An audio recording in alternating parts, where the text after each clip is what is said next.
Olá, pessoal! Estamos aqui no Avenue Connection. Eu sou a Juliana Benvenuto, coordenadora de treinamento e conteúdo da Avenue.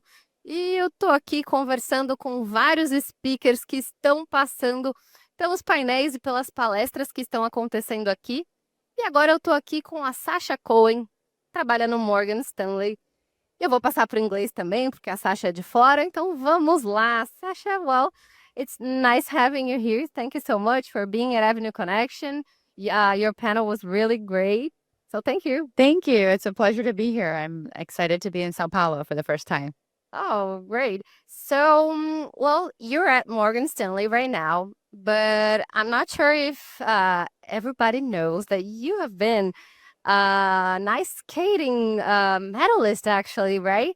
Because back in 2006, you won a medal, a silver medal for the Winter Olympics, right? I did. My first career was as an Olympic figure skater, and I competed in the 2002 and 2006 Winter Olympic Games.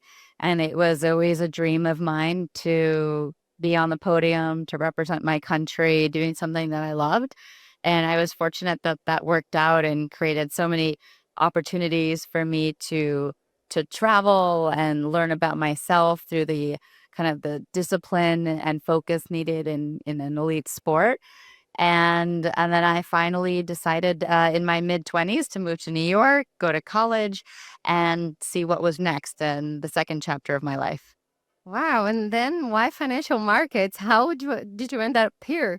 So I've always been interested in finance, and even as a teenager, I was following the price of gold, and I was reading, different books on economics and different philosophies, and trying to just really understand. And I think I appreciate that competitive, exciting dynamic that comes with finance when you're watching day-to-day markets and how news can really shift market sentiment and what's happening. And so it seemed like it had some of that similar excitement that I found in sports. And so I graduated with a degree in political science, but then quickly began working with Morgan Stanley's Counterpoint Global because it was a unique role within financial markets, within investing, but with this long-term investment horizon, trying to capture these companies that were going to be 10x, 100x returns because they were going to ride the wave of like a new shift in how either consumers were purchasing or the way that day-to-day life was going to function, much the way that Facebook and Google captured this wave of internet and social media and digital advertising. So I think it was exciting to be with an investment fund that was really thinking about what the future was going to look like. When did this transition happen? When was it that you got into the financial So markets? I began working at Morgan Stanley, I believe, in 2017.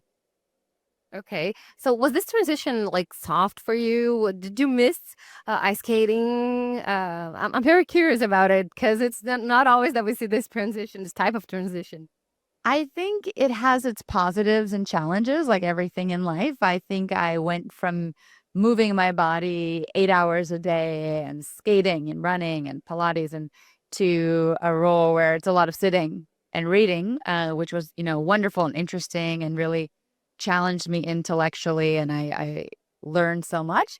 But then, your back hurts and you get the computer neck and you get those things that come with an office job.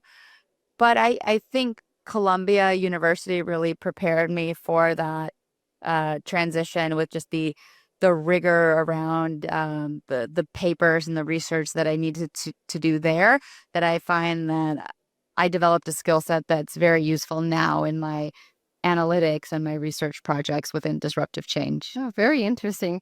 So let's talk about your role right now at Morgan Stanley. So you've already mentioned a little bit, but I wanted you to go further and explain exactly what you do and how was since 2017 till now.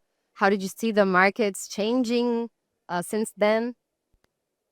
It's always interesting to look back at what the markets have done and what the key exciting themes were because they change. And I think a few years ago, the metaverse was a very big topic, and now I don't really hear anyone talking about it. And in the last year, it's been all about AI. Kind of speckled through the last few years for different applications has been robotics. The last year, 2 years, defense, drones, because of geopolitical conflict and what we're seeing in Russia and Ukraine and the use of drone warfare.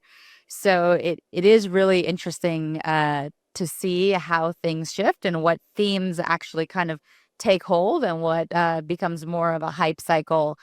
And there's definitely a lot of learning. I think when I get to be 10 years out, 20 years out, I'll see a lot more kind of patterns tied together.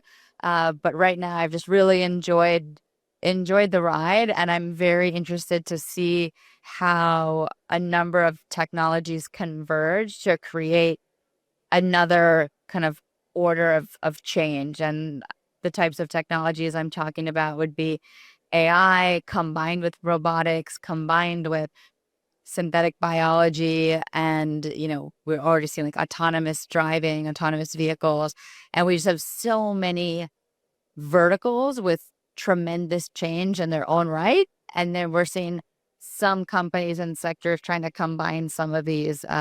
So the next few years should be very interesting. Cool. And how challenging it is to try to anticipate all these mega trends that you mentioned. I mean, I think it's part of your job to kind of like see a trend and I mean, know if it makes sense to invest in it. A lot of reading, I guess, is the first part of that answer, and cultivating a really strong network of entrepreneurs, founders, venture capitalists, various experts in respective fields.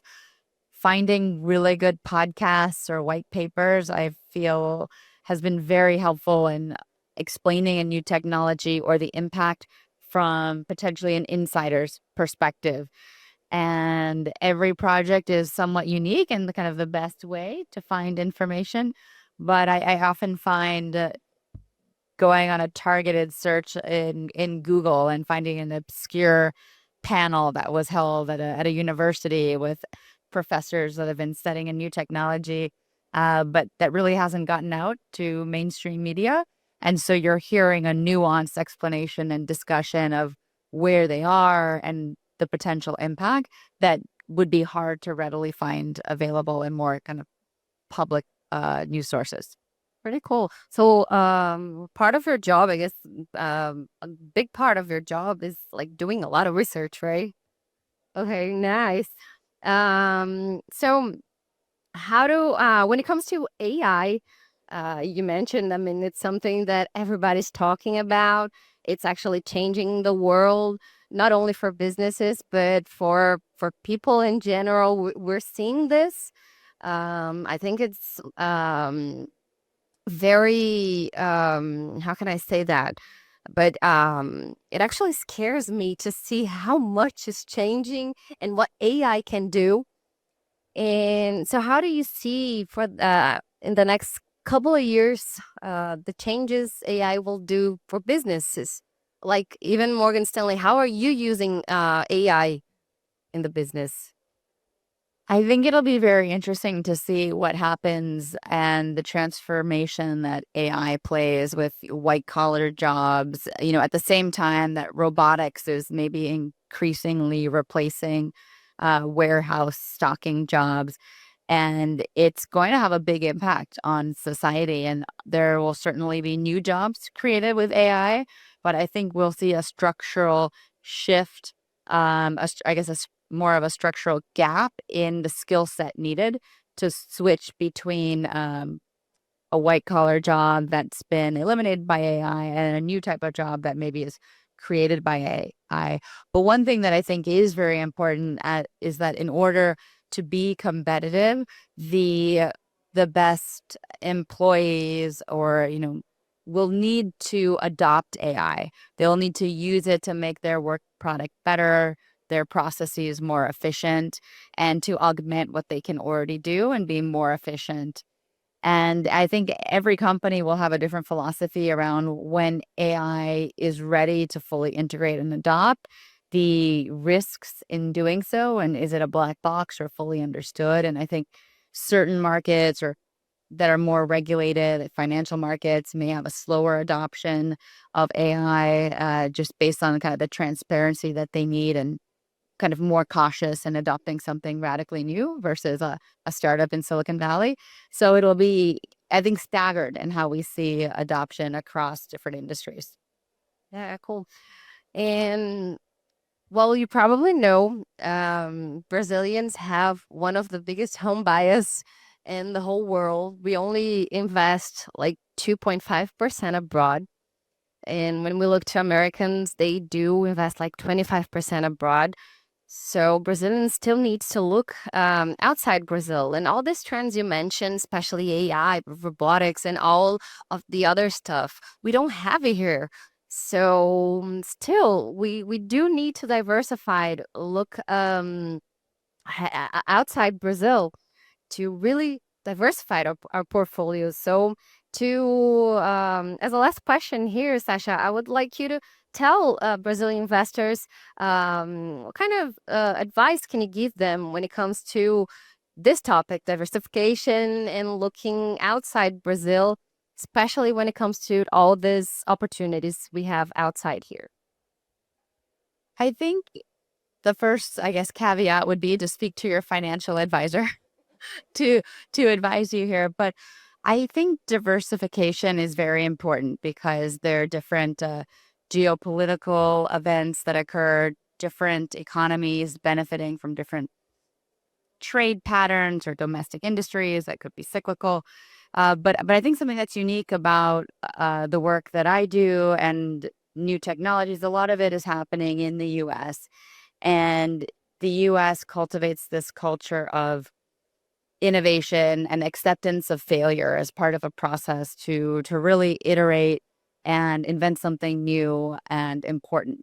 And so I think if you think about investing in those landscapes, venture landscapes, there's a lot of risk and failure associated with that. But with greater risk also comes greater upside, and the ability to spot an Uber, a Facebook, an Airbnb, a company that's really changing the world. On I guess a final note, I would encourage Brazilian investors to begin with learning about different opportunities in various markets, the US, et cetera, different types of products, and see what their goals are. I think everyone has a slightly different risk profile.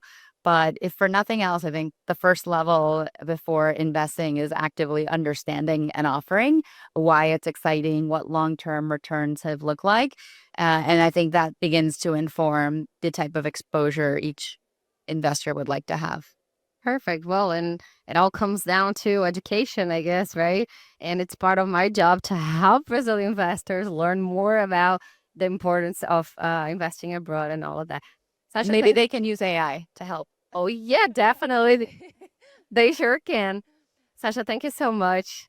So many great insights here.